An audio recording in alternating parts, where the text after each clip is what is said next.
सांगितले की तुम्ही नंतर हेलिकॉप्टरने तिथे गेल्या होतात अजितदादांच्या अपघाताच्या नंतर, पण तिथं जे कारण सांगण्यात आली होती की धुकं होतं, वेदर खराब होतं किंवा अशा प्रकारचं, तेव्हा तुम्हाला तिथं काय जाणवलं होतं का पाणी?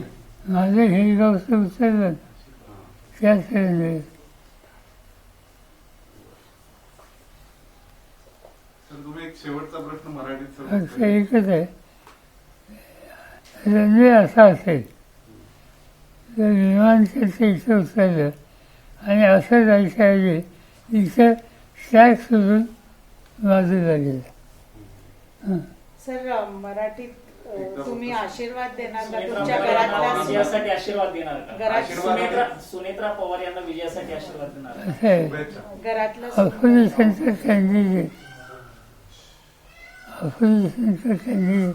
कुणी असेल त्यांना सहकार्य करणं बाकीच्या ऑपोजिशनच्या सहकार्यांची जबाबदारी. या सगळ्या निवडणुकीमध्ये माझ्याशी कुणी बोललं नाही, मी कोणाशी बोललो नाही.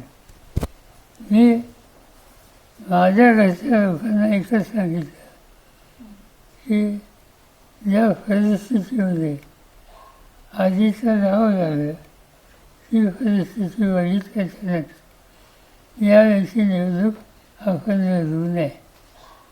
आमच्या दृष्टीने ही निवडणूक त्याची काही चिंताजनक नव्हती. सहानुभूती नक्की आधीची असेल, पण